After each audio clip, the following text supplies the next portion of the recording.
Hi all, Christina here. Today I'm going to talk a little bit about hospice, and the angle I want to take on it is what I've observed both through my own experiences with my parents as well as with my clients, in terms of why hospice is very often brought in very, very late in the end of life transition process. And before I go in, and I've kind of come up with my own, through my observations, top 3 reasons why I think this happens. But before I go into that, what is hospice? It's a word that people are often familiar with. But in my experience, I've found out that it brings up a lot of fear in people, just saying the word hospice or having a discussion using the word hospice. And what it is hospice is really, in the most simplistic terms, it is comfort care for an individual who has a terminal illness in their last predicted 6 months of life. So the person has stopped treatment and through the hospice evaluation has been determined to likely die within 6 months of that time period. So that's what hospice is. I mean, it's more complicated than that. I'll talk about that a little bit, but that is a very broad definition for those of you who may not know. And so what I have found, like I said, is that people bring these hospice services in very late in the end of life transition game. And I'm going to go through the top 3 reasons why I think that is. So the first reason I think is a misunderstanding about hospice and the idea that an individual can come off hospice even after they've been on hospice. So I'll give you an example. Let's say someone has a cancer diagnosis and they make the decision that they no longer want to pursue treatment, and they're on hospice for a couple months, and then they decide that they're feeling better and they want to fight. And they want to go through chemo and they want to actually pursue treatment to try to get cured. They're allowed to do that. That is possible. Someone can change their mind once you're on hospice. And so that might make a big difference. I've found that people kind of see it as this very black and white decision that once they make it, there's no turning back. And I think that's what makes it really fearful for people.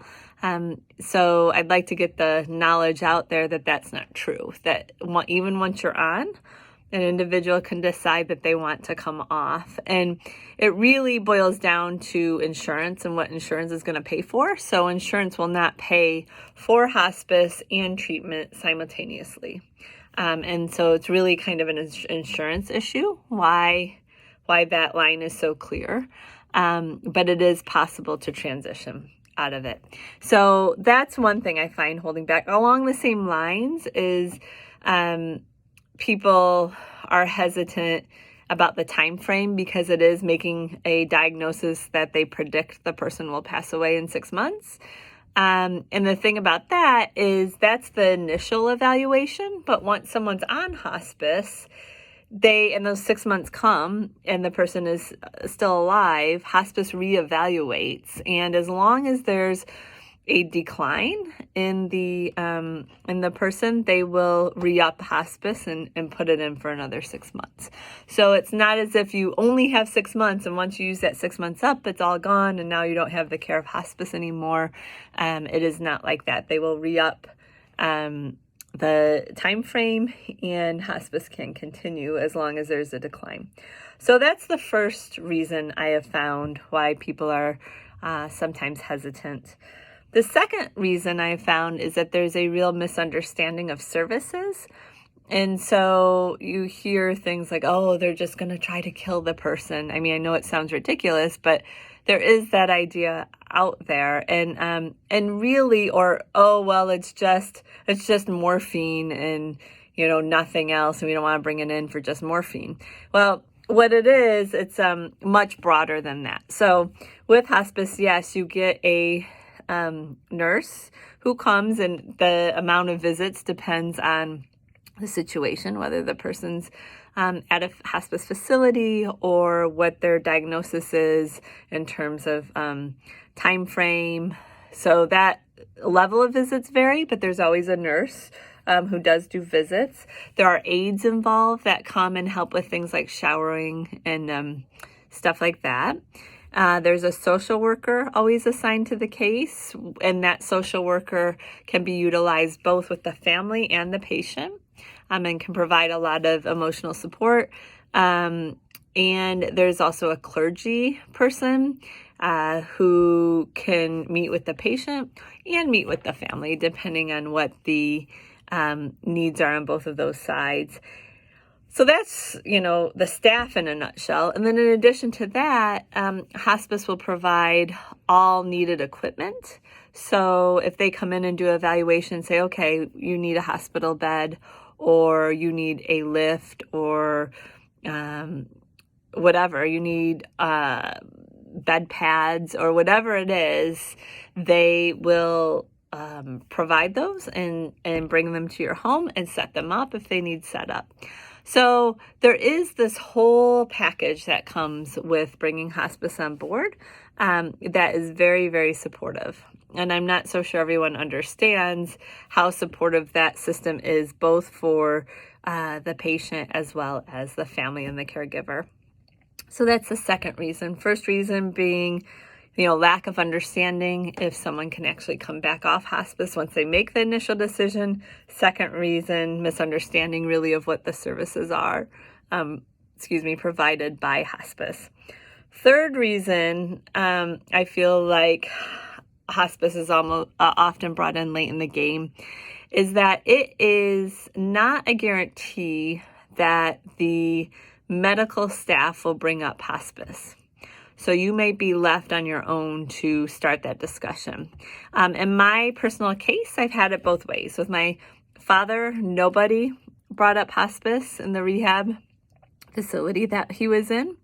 But we talked to the doctor, and the doctor agreed to have a palliative care evaluation. And then through that evaluation, he was qualified for hospice. But it was never brought up to us by anyone, any medical staff. With my mother, it was quite the opposite. She went into the hospital under an emergency situation, and the doc there called and suggested that she get a hospice evaluation. So, and just a little side note of that, like to show I can relate to how hard it is to get hospice involved, even with my experience with my father and my experience with clients. At that initial phone call where the doc in the hospital suggested an hospice evaluation for my mother, I was reluctant to do it at that time and did not end up doing it for a couple months later. And she probably, looking back, she would have qualified at the time of the recommendation. So just saying that for relatability, it is hard to make that choice no matter how much knowledge you have about what hospice is. And so it will often require families bringing it up, and that's a hard conversation to have. And I find it's also hard, both from my own personal experience and through my clients, to be the one who brings it up, as opposed to a medical staff or someone on the outside suggesting it. So just be aware that just because the medical establishment is not talking about hospice does not mean that the patient doesn't qualify for hospice. There are many, many cases where the patient qualifies, but it's not going to be brought up, and you as a patient or you as a caregiver or family are going to have to be the ones to suggest a hospice evaluation. And you can do that, actually. You can call, hospice, your local hospice or local to where the patient is, and get the ball rolling. They will often want a referral from the primary care physician or a palliative care physician, but you can call them to get the ball rolling, and then they can help pursue that and take some of the load off of you as you're trying to put that in place. So recap, this whole idea of hospice is scary and hard. But it offers some great services, and people don't utilize those services to their fullest abilities. I meant to look up the statistic, I didn't, but just through general conversation with people in hospice, I think the average length hospice is utilized is like 3 days. And hospice can be utilized for 6 months plus. And so it really is underutilized. So the 3 reasons why I think that is: 1, people don't understand that once you get on it, you can actually come off it if you or the patient have a change of heart about what the situation is. 2, people don't really understand the multitude of services that are provided, and so aren't considering it an extended support system, which it really can be. And 3, people don't understand that the medical establishment isn't always going to bring it up, even when the patient's qualified, and that they might have to be the ones to get the ball rolling and have that difficult conversation. So that's it for today. I hope it's been helpful. Have a good night. Bye.